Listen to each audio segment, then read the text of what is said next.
So I want to bring an update to a story that we reported on this channel about a couple out of New York. They went to the Dominican Republic for a vacation and they was missing. The family didn't know what was going on, but unfortunately they have found them, and they found them both dead. Let's go ahead and roll the clip. Past hour, Orlando Moore and Portia Ravenelle from Mount Vernon were vacationing in the Dominican Republic. They flew down there March 23rd, but never returned as scheduled on March 27th. Well, tonight we found out a woman believed to be Ravenelle was found unconscious along the side of a road that day. Then on March 31st, police found a man believed to be Moore dead in a car in the ocean.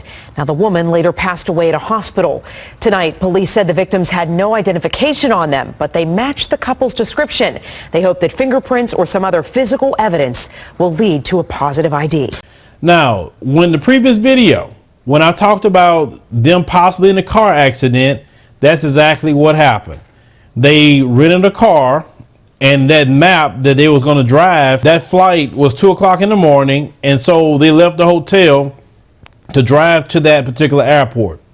They didn't stay next to the airport. Now, I would tell people, never, never, never rent a car in a foreign country. My license is for the United States of America or Texas. It's not for other countries. Even though I know they'll let us drive a car in a different country, hire you a driver. You don't know what's going on in that country. You don't know the different rules of the road or rules they don't have that we used to. You don't know that. You remember Left Eye from TLC? She was driving in Honduras and she lost control and she ended up passing away. No, get you a rental car, hire you a driver, set aside money, figure out before you get there, hey, I'm gonna be there a week. I need a driver for a week. Have money for the driver. That'd be much better, because in a lot of these foreign countries, they don't have the highway system and the rules that we have. You know, a lot of our places here in America is lit up all the way. I remember when I went to Mekelle in Ethiopia and it got dark and we had to drive back to the hotel and it was like, man, no street lights nowhere. I like, man, it got dark out here. I'm not used to seeing that. You know what I'm saying? You at least seeing some street lights, but they had nothing. So in some of those countries like that, they don't have that. Some do, but they just don't have that like we have it here in America.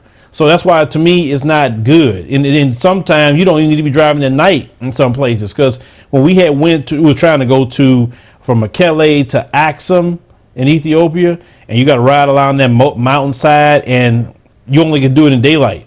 At night, it's pitch black, it's nothing, and the driver's like, hey, we got to get there and we got to stay there the night and then we can come back in the morning.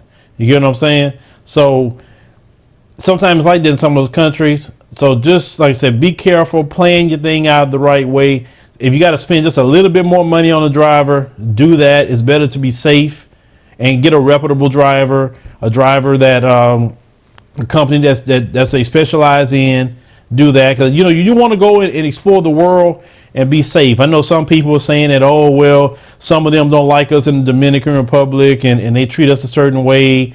And yes, I know some of them, even right here in America, you tell them, hey brother, hey, I'm not your brother, I'm not black. They'll tell you that mess. I'm like, I'm looking at a Negro right in my face. What you mean you ain't black? Them Spaniards got you all tricked up in your head, because see, it was a little different. The Spaniard made them feel like, oh, you're part of our family. But the white man here say, hell no, you better go over there. You them Negroes. That's the difference with them versus us. That's why we like you black. But that's why they don't feel they're not, because they feel they're actually Spanish. Even though they could look like me, dark skin, West African features, they'll say they're not black. They'll tell you that all day. I'm not black. I'm Dominican. That's the nationality, bro.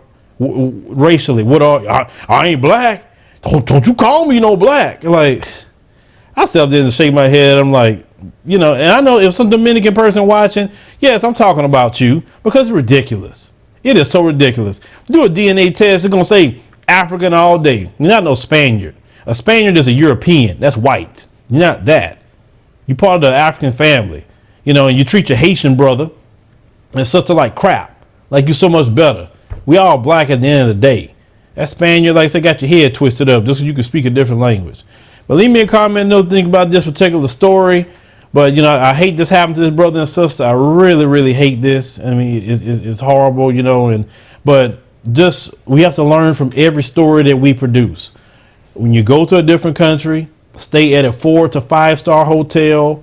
It is better to have a driver. And if you have a driver, most hotels, especially 4 and 5 star, they're going to have a shuttle that will drive you from the hotel to the airport. That's one of the best things to do when you go out of the country, or even right here, in America, if you don't want to drive. But I would feel safer for you driving here in America than in the Dominican Republic or any African nation or European nation or whatever, if you're not from there. But please consider that next time you travel.